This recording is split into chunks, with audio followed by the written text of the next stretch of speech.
It's Spoilerin time. Welcome, folks. This is the companion show to Cordkillers. On Cordkillers, we figure out what is there to watch, how do we watch it, all that stuff, and then we watch the shows and talk about them here. This week, we'll be talking about Miami Vice, a season 2 episode called The Dutch Oven, Squid Game, episode 7, and Hawkeye, episode 3. I'm Tom Merritt. He's Brian Brushwood. Heck yeah, but mainly I want to give a big shout out to the Jeff Foxworthy of this podcast, Cordkillers.com, where he invites you to the Golden Corral and reminds you can have as much of you want of anything. Just go to hog heaven, and then we rate it. Pigs at a trough. You might be a cord killer. You might be a cord. You might be a cord killer. Okay, right. So Brian, what order should we go? Don't you dare. I get to ask you, what are we starting with, Tom? Well, let's start with Hawkeye, episode 3 of season 1. This episode is entitled Echoes, in which Hawkeye and Kate Bishop get away from the bad people and then spend the rest of the episode in an apartment. Tom. Yes. It was with great heaviness in my heart that I finally felt something when I watched this third episode, because it was great. The action set pieces were awesome. And it had this weird uncanny valley vibe where it's like, oh my God, is this good? And then I'd be like, no, it's not good. I'm like, but it's not bad. Yeah, mostly. I felt like this was the episode where it started to feel like a movie, which the anything? other, like, and when I say that, WandaVision definitely felt like a movie. Even the Falcon and the Winter Soldier, which I didn't love, felt like a movie. And the first 2 episodes felt like a Christmas special, honestly. Yep. And this episode felt like, okay, now we've started Hawkeye. Now we've started Kate Bishop. And honestly, I joked that they, got away from the bad guys and spent the rest of the time in the apartment. They don't. They go out on the bridge and have a fight as well, and a chase to get there. But there really isn't much happens in this episode, right? There's not a lot of plot moving forward, but there's a boatload of action, and the device of him losing his hearing because you have a deaf villain who criticizes him for using a hearing aid. Like, you should just man up and learn ASL, dude. Come on. I thought was genius in allowing that dynamic between Kate Bishop and Hawkeye to evolve in a way that I wouldn't have thought to tell the story that way, where Hawkeye just can't hear Kate Bishop. And you have multiple takes on that, including a very heartwarming one where she has to write down what his son is saying to him, and he has to try to kind of pretend to react to what his son is saying. That's an okay moment. I think it's undercut a bit by the fact that in the first 2 episodes, they imply that he lost his hearing over the last few years during all of his adventures as an Avenger. I think it would be more interesting if more canonically, per the comic books, he was always a little bit deaf and wrestling with it. You know what? I didn't even notice that. And maybe it's because I never read the comic books, so it didn't jump out. I forgot they even said he lost his hearing because of superhero stuff. And they don't say it. What they say is like, oh, you have hearing aids. Why? And then they just show a bunch of scenes of explosions. And it's like, well, it doesn't read as he's been coping with a disability and that's why he became super brilliant with his eyesight or whatever, which is what Whereas the our comics were villain about. very clearly is like, grew up without hearing, just always been that way. Right. I will say, oh boy, was I happy with the number of arrows that hit bodies. I was like, that's a hand, that's gross, that's a leg, that's gross, that's a torso, that's a shoulder. I was happy with all the arrows that hit people. What about the USB arrow? I was happy that they drew a halo around the fact that trick arrows are silly. And then they let them be silly to no point outside of to say they are silly. And I did love the, now keep in mind, I tried to explain to Bonnie, the one part of this show that I've not yet gotten on board with is somehow the titular character is my age and demographic, and yet they've managed to somehow make me not like the show so far. It's about somebody my age and my demographic. You're like, I see a 50-year-old white guy. Right. I should feel represented by Hawkeye. Right, And and you don't. yet I don't. And it's like I'm even watching it with the closed captioning on because I don't want to miss anything. And yet somehow they're screwing it up so bad. As a matter of fact, going to the end of this episode, they haven't said it yet. We're going to have to wait through it in the next episode. But the mere fact that evil stepdad has the sword out and then credits roll tells me, finally, you're going to make it clear that evil stepdad isn't evil and he's actually a cool guy and we're going to like him. Yeah. I think you're right. Because what happened this episode in multiple ways is what we're talking about, where they went from kind of a Christmas special feel to a movie feel, including the tracksuit villains, which were comical in the first 2 episodes. I didn't mind them being comical, but they were comical, became real once you introduced their leader. And it's like, and yes, they are still comical, but you have a much more complex. I mean, I keep calling her a villain, but she's more complex than just a villain, which is good. That's what Marvel does. Certainly an adversary, right? Yeah. But they were. You know why she's doing what she's doing, for sure, and you sympathize with it. Tracksuit people are portrayed as clowns in the first 2 episodes, but it's only after we get some legitimate fight scenes that I feel like it's earned the right to Grand Theft Auto 5 style call out what clowns the tracksuit guys are. Like it's what's it called? Like Just a Bro Moving or Need a Bro Moving or something like that. Right. Like in the same way that I forgive all of that in Grand Theft Auto 5 because of the brutality of the natural gameplay, you have to have that saltiness to make that sugary sweet crap go down. Yeah. Good stuff. I enjoyed it. There's not a lot to talk about plot wise because it's just them getting away and pulling up and that tip off of like, aha, we're going to find out what's going on with the stepdad next. Yes. Although I do feel like we should give a nod to, I put a letter in here. Somebody wrote in saying that they were absolutely enraged by the whole LARPer thing in the previous episode. They couldn't get over the fact that the New York City firefighter would go into somebody's destroyed apartment and steal one of the things left over. To me, this is what Nikki says. There's no difference between that and stealing Nana's pearl necklace. WTF, a hero stealing from a hero? That needed some other plot point, which I don't know how we walked right past that, but you're right. That's a pretty awful thing for a firefighter to do, is to loot the husk of a building he puts out. Maybe it wasn't a real firefighter. It was a costume. He was definitely a real LARPer. He was cosplaying as a firefighter when he was the firefighter. I don't remember the show very well. Yeah, I'll be honest. I feel like I thought of this and had an explanation, and I cannot recall. So I'm gonna have to go with you, Nikki, and say like, yeah, that does sound wrong. But if anybody, maybe I'll go back and rewatch it. But if anybody else is like, no, here's why it was okay, let us know. Because yeah, the way Nikki puts it, it definitely sounds wrong. Yeah. Like the only thing worse than looting a husked out place is to go on social media and brag about what you got at the looted out husk. It's amazing. All right. Any other thoughts on Hawkeye 103? I really liked the big action sequence, the whole car chase and all. But it was very funny to me that scene has both really, really, really impressive actual stunt driving, right? There's that great long 360 shot. Yeah. And then some of the worst green screening I've ever seen on any of this Marvel stuff. Yeah. It is so back and forth, and it's so strange because the stunt work is incredible. They do a lot of very impressive cinematography in that sequence. And then either just because of the nature of it, maybe because it's a series and they need to make it cheaper, but the rest of the green screen stuff around that sequence was kind of shockingly bad. Well, and plus on top of that, you had that classic comedic element of real danger, real stakes, real good action set pieces, somebody who doesn't know what trick arrows they're firing. And then and on top of that, that comedic layer of repeating after what she says, everything she says. They're because doing he can't good back hear. and forth. Yeah. It like, was really good.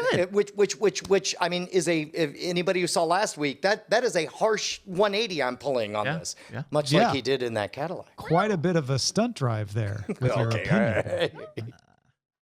All right, that's Hawkeye season 1, episode 3. Let's move on to Squid Game season 1, episode 7, VIPs. I feel it incumbent for me to tell you both that when Eileen and I watched this the first time, as soon as the VIPs showed up, we said, so Netflix hasn't solved the problem of everyone who's not Korean in a Korean drama being horrible actors and talking in stilted tones. And so we just immediately forgave the fact that the VIP characters are just atrocious. They're awful. They're stiff and unbelievable. And we're like, yep, typical guest appearance of a foreign actor on a K-drama. Sorry, Netflix, you didn't fix that. Normally notice these things, but it was so bad that it forced me into a place where I was like, why do I think it's so bad? How different is it from the dubs that I'm hearing? And then I realized, not different at all. And I hated the rest of the episode. They were a bad part of the episode. Like they were so bad, they drugged down everything else about the episode. Yeah, it's really a and shame, they made me question like whether or not can I watch this with them dubbed into Korean and with subs and then right?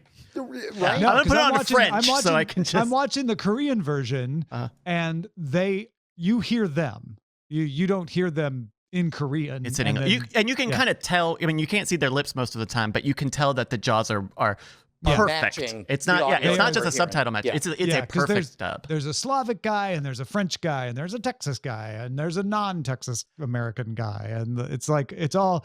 I mean, if you're unable to bracket that off and just be like, all right, it's always that bad.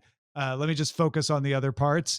I could see it ruining this episode, and it's a shame because I think it's a really good episode. It's a fine enough idea. The parts that I found most engaging were considering when somebody runs the numbers on 2 to the 15th power, 1 in 32,000 chance of just getting it, and then the double twist of somebody just sort of running it, and then of course he dies, but then people are left wondering like, wait, do you remember which ones he hit? And that stuff I thought was good.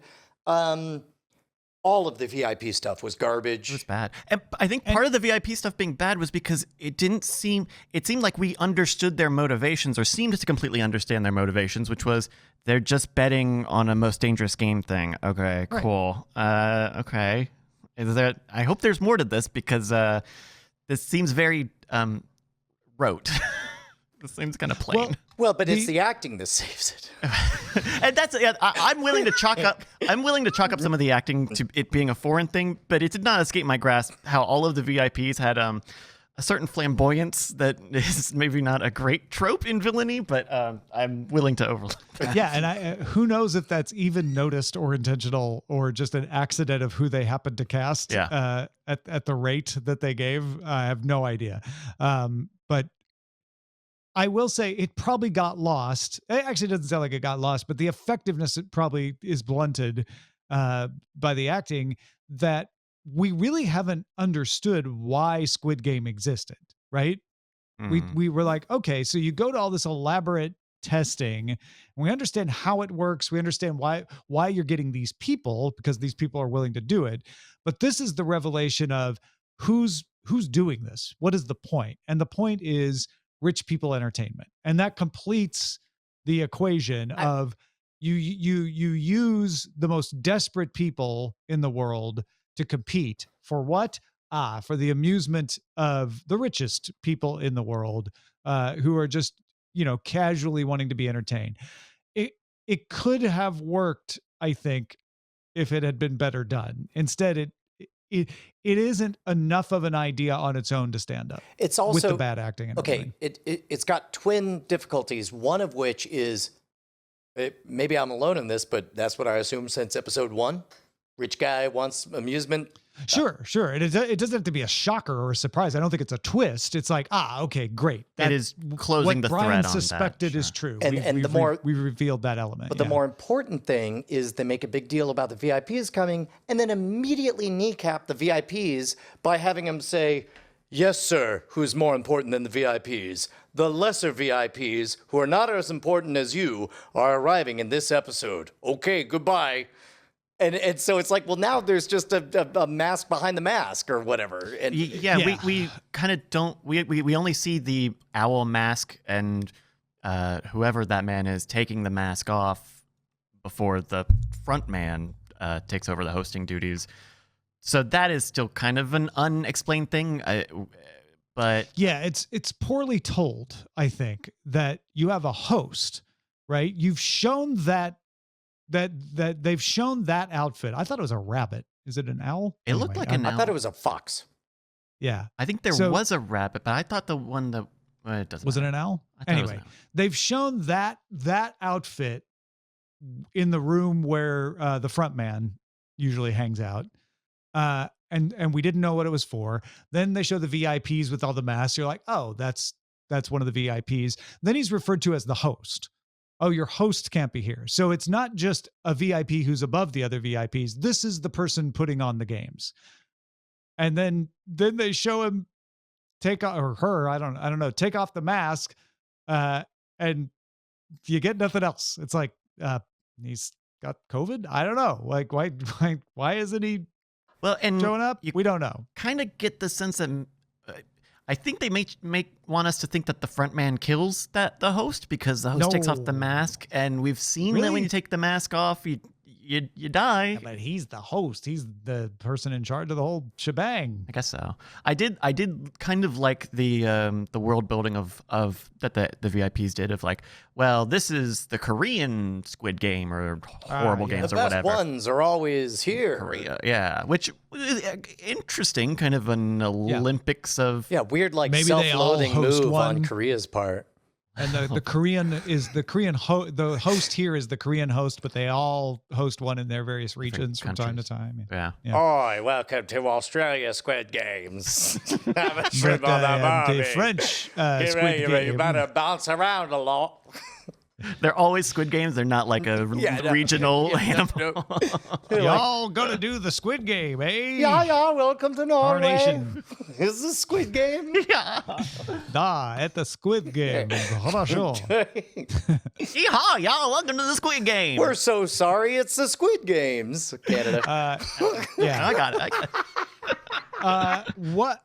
We have very So- efficient Squid so- Games. Like you said, the mechanics Come to of Brazil. Go, Tom, please. You got to stop. the Portuguese aspect. The mechanics of the game itself are interesting, and the sort of the dynamics of like, well, I'm going to make you jump if you don't jump, and and I like that they explained it can hold 2 people, and nobody uses that until they start to get edgy. Then 3 of them make it to the end, and they blow up the glass anyway, and they all get cut. Which is a very that seemed weird very sequence. clumsy. Why did they have that so long?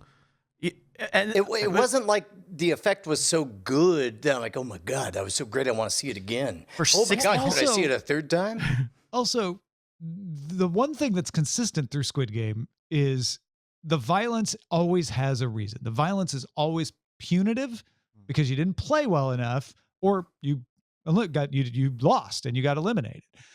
That violence felt unmotivated. Like, well, they all 3 made it in time, but I guess the idea is there was a timer and nobody blew it up. They just cut it too close and then got cut. I mean, that matches what happened with red light, green light, right? I mean, they still murked all those folks after the timer. Not for nothing, but am I alone in thinking that this episode sort of undercut the perception of everybody who is in a green tracksuit is a child, and there are teenagers, camp counselors running the event, and somewhere out there are adults. And then they bring in the VIPs, and it's clear there are no adults, Yeah. Who is the person who cares about any of this? And it can't be a camp counselor because I've worked at a camp. They don't. I mean, it could it could be the front man. We see a lot of the front man, and we see him take a lot of leadership. When you say cares, what do you mean by cares? About justice, about right and wrong, about fairness, and all that talk that they've done. I mean, the front man. They care enough to kill people for the benefit of the players. That's all for the benefit of the players. And really what we learned this episode is that justice is only meant to keep the game clean for the betters. There really isn't any justice in this world. In that case, I would very much like to see the world market. Like, show me 75 betting rooms around the world and about how it's like, hey man, we can't afford to be unfair and allow steroids in this competition. To be honest, it was interesting. I think it's an interesting idea to bring the VIPs in and to bring in their thread of like, well, they're betting on this and it's a horrible act. But I kind of wanted to see what are the money lie, like literally, like what are they betting on other than who's gonna win, who's gonna live, or who's gonna die. There's got to be bettors find all sorts of really interesting ways, and it's just, oh, I'm gonna bet on 69. Ah, man, I'm gonna bet on 96. Bet on 96. Like instead, man, take me to the other side of the world. Take me to a small speakeasy in the middle of Slovakia or whatever, and then show me somebody who is so angry. He's like, I swear to God, this is going to take me to the top of the tech game in this local province or whatever, and I've leveraged everything on this game. There's reasons to care, but show me more of that with the VIPs instead of being like, you can go to your rooms and place more bets. Like, give me some of that. Yeah, then. I feel like missing.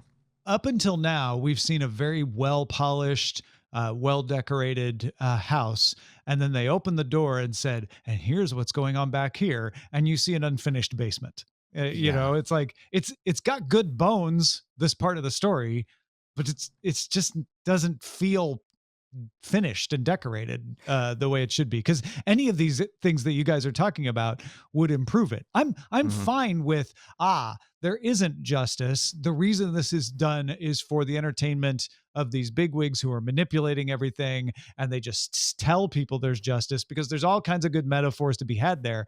But it does feel, when we've had such a, even though it's simple, very rich world up until now, this VIP doesn't, you can't be simple and rich at the same time with the VIP thing. You needed something more there, I think.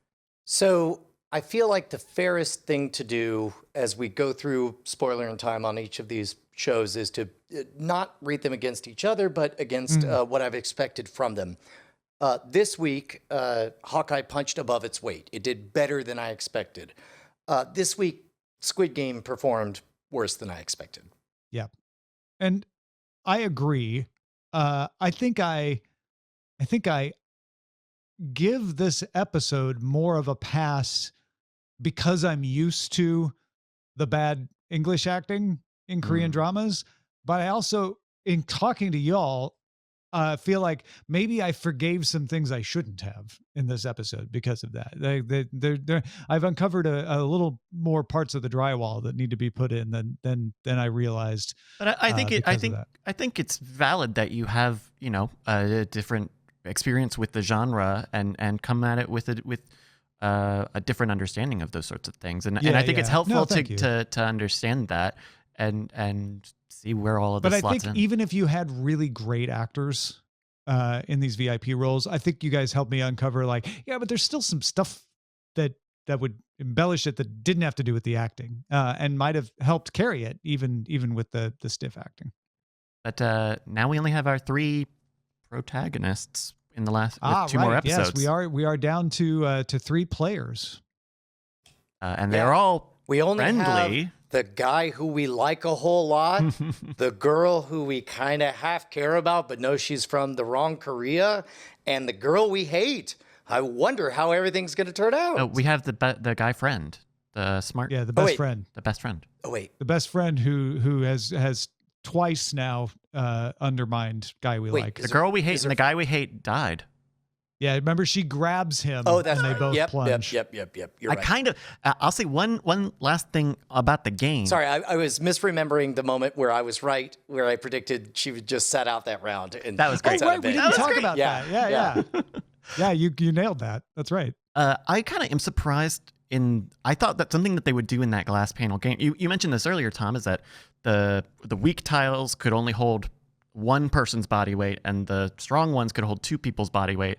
And I was kind of expecting them to do a sort of thing where two people jumped onto the strong one, Right. and then it would only leave the weak one left. Technically, they could support two people, but two people jumping on has the force of four people, so of course it cracked, and yeah. Which is, but then is exactly you how couldn't it's do explained that. for the one-person pains as well.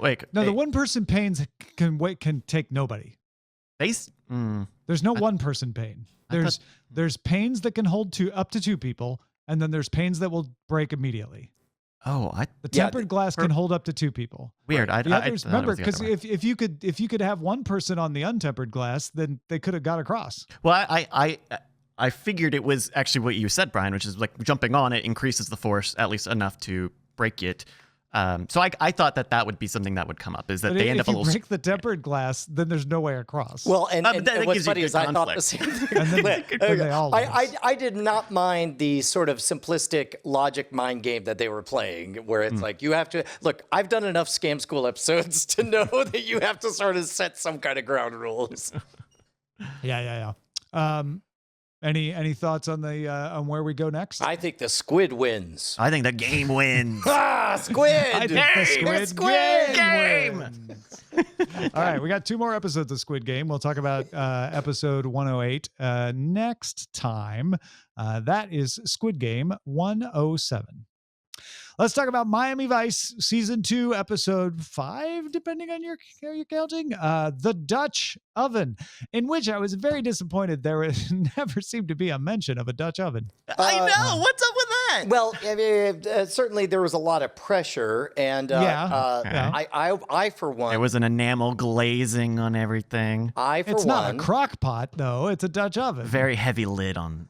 I, for not a one, pressure was cooker. very surprised when they revealed the villain to be NBC.com's website. A piece Oh, yeah. of Before we garbage talk that about the plot. broke 5 times as I just tried to watch this dang thing. And every time I had to reload it and sit through 2 minutes and 30 seconds of ads, because ads. heaven forbid I can buy the damn thing. Also, they put an ad before the opening theme song and one after it.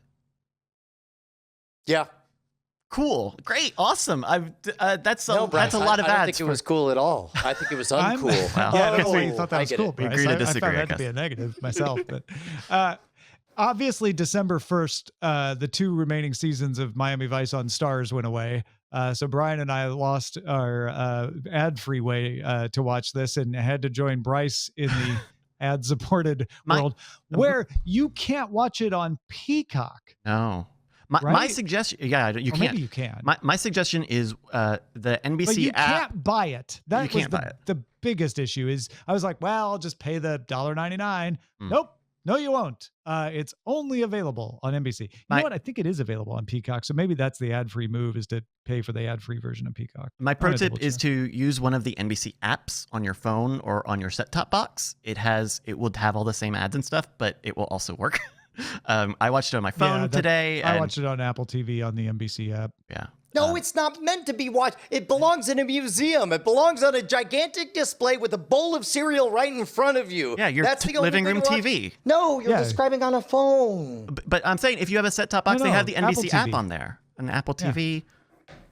Actually, you can which is get it what on Peacock. So Maybe that's... so you can pay to get it ad-free if you get the ad-free version of Peacock. All right. Tom, The Dutch oven. okay, look. I gave this my full attention, and I walked away with 4 very clear messages. Mhm. Number 1, consult your doctor, as many side effects may occur, whether the side effects of being, I don't know, whatever demographic I'm in. Number 2, Subarus, only in Spanish. For some reason, I get Spanish see. Subaru ads. These are the commercials that you saw. Number We're still on What the about ad. Yeah, the yes. actual bits of show that you were able to watch? No, I rather liked that, and again, we don't know what we missed, but I liked the fact that they treated it like a big deal for a cop to kill a person. And Yeah, I mean, and in the few episodes we've watched, Crockett and Tubbs killing people all the time. But apparently that's okay because he's a cowboy. Yeah, but this is a woman. Yeah. Seems to be the message of this particular show, which I do not agree with. I guess the idea is that, I mean, she seems green. She seems like she's recently moved into that field position. And so. Yeah. Crockett, he's shot dozens of people. That's fine. He's a cowboy. But this is your first one. That's got to be hard. Hold on. Now that I'm thinking about it, it really is insulting because she keeps saying, like, I'm okay with it. And then one by one, every male character goes, Where are you? Well, they're respecting her wishes, and they know that she's not taking the right path. But also, I definitely looked at this and thought, this is one of the early, not the earliest, but one of the early examples of planting the idea that when a cop shoots somebody, they get lots of internal heat for this, and the cards are stacked against them. When it turns out, from what I've read recently, that may not be the case. Yeah, the scene where they were really grilling Crockett and Trudy felt out of time with the way police would also, deal with a shooting like this today. Paper thin. So you think you could just run around shooting people, Trudy? Is that what you think? He literally shot at her first. He shot at them first. It was definitely self-defense. It was definitely, are you shooting at me? Are you shooting at me, bro? Okay. Oh, you just wait. I got sirens coming. Like, it felt like they were making the argument of like asking any cop a question about, is insulting. Look at these guys. Like it was so cartoonish. They even said that, right? They were like, why don't you flash the red and blues? Wait, why don't you wait? Backup was on the way. Why didn't you wait? It's like he was shooting at them. That's like, anyway. And strange. I would say that had those two not been cartoonish, in fact, if you put Edward James Olmos in that room and have him do that side, that scene plays differently. And it's like, but could you waited? I know he was shooting at you.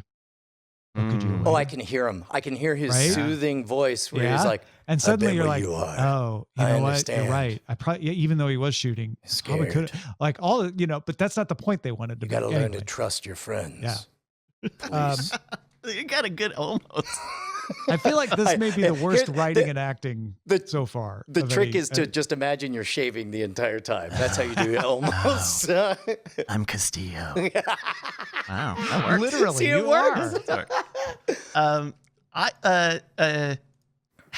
kind of like this episode is ham-fisted in terms of its scripting. I mean, they literally have her walking on a beach while the song goes, Trudy, do you know what you want to do with your life? You've got to know who to listen to, but who is it? We don't know. We're going to sing the decision you're making now. But I liked having a little bit more of an introspective episode in Miami Vice. I appreciated the change of gear. That was something I mentioned a few weeks ago, was like, a lot of these episodes feel very templated, very like, okay, here's a new person, they're either going to die or flee the city at the end of it and whatever. Where this felt at least a little different by having Trudy's point of view. Action set piece and then just sitting with it for a while. That's true. I know I don't want to be stuck on this, but like I have to kind of make a not moral or ethical, but like a value judgment. I think I have to pay. Like I have to pay Peacock in order to. This experience with the ads was so awful because normally my move is watch the show the night before, give it my full attention. Then the day of review to make sure that I got everything that I was going to get. And in this case, I literally couldn't do it because the ad experience was so awful that I feel like I'm at a disadvantage. And so, I don't know, I guess. But it is on Peacock, so you're right, Tom. So, yeah. What did you think of our guest star, Cleavant Derricks of I Sliders? never saw him. I didn't see the Cleavant dude. Derricks of Sliders. Wait, really? Yeah. The guy who plays the singer, who's Trudy's love interest. Oh my God! He's doing like a Four Tops character, like a doo-wop singer that goes. He's such a different character than the character he plays in Sliders. I thought he was a singer, like it was in that previous episode, because he had pipes. Cleavant Derricks is a singer. Well, there you go. He plays a singer in Sliders. I really like that song. I thought that song he did was good too. Okay, I guess nobody's gonna say it, so I'll say it. Which one was Giancarlo Esposito? You saw him a Still haven't lot. figured out which one was Giancarlo Esposito. It was Adonis. He was Adonis. He was the guy who got busted. No. Yes. Yeah. He didn't speak with an That's Giancarlo Argentinian Esposito. accent. Okay. He doesn't have a skeletal framework or an ominous aura about him. That's not the same Kind guy. of skeletal, but yeah, no, that's him. That's him. definitely him. Yeah. I could make him out in the first shot where you see him and he sees Trudy ordering the champagne. I could make him out more because he was kind of further away, but once he was kind of more close up and he had his very You're like, Ray fresh Parker face. Jr.? What are you doing? Come on. If I told you this was Ray Parker Jr. With that thin tie, Yeah. bust Yeah. me. And the jive talking manner. Yeah. Honestly, I was like, pretty sure that's Giancarlo Esposito, but I looked up at IMDb just to make sure. 'cause He's a lot younger in this. he's a lot younger. I He's went to playing bed an entirely different type of character Last than we're night used to. thinking, Tom, Bryce, those are liars. He wasn't in it at all. And so then when I threw out Cleavon Derricks, you're like, they really did lie. The guest wasn't even Giancarlo Esposito. Yeah, I was pleased that Giancarlo Esposito was in the entire episode. we Even if did you get a didn't lot of realize them, it. even for being the second build guest star again. Yeah, he's no Jimmy Spitz. Jimmy Smith. Jimmy Spitz. I'm just gonna. Party I'm not people, I'm Jimmy Spitz. I'm gonna stick with it. That's, I I said make what the I meant. best sunflower seeds. It's me, Jimmy Spitz. I am your father. Now, okay, so Jimmy Spitz. And that famous Also, swimmer, were you Mark making a Smith. roundabout reference to the fact that he played Bail Organa, the adopted father of Princess Leia? Oh my god. That was such a weird. What a I'm so glad we're doing this show, y'all. I'm so Can glad we we're talk doing about Miami Vice? No. Did you notice? I got one last thing. Yeah. Did you notice that when the cops when they've shot a guy in front of the club, and all the cops have showed up, and Tubbs is walking around with a badge hanging on to the suit that he was wearing early. They were like, "You didn't blow your cover, did you?"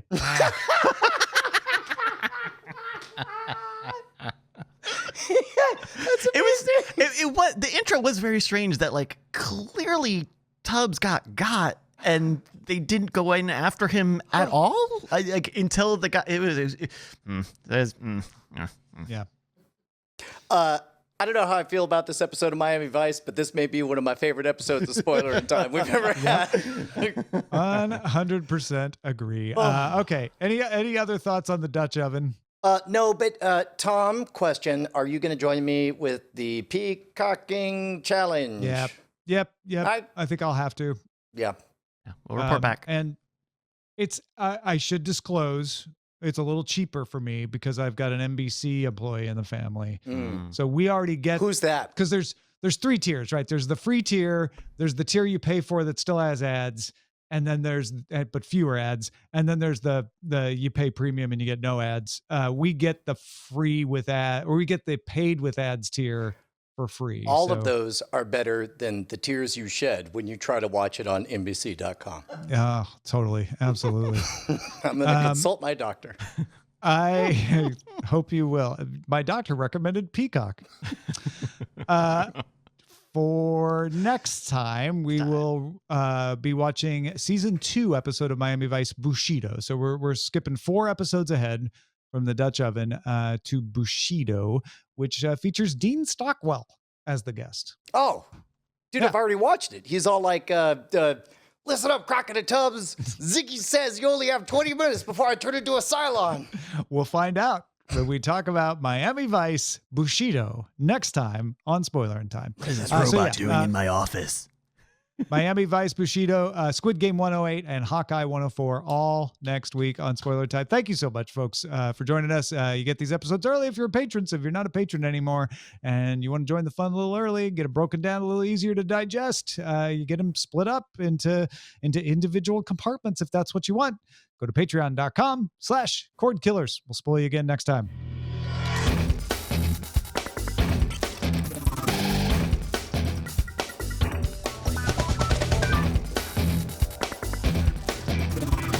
Diamond Club hopes you have enjoyed this program.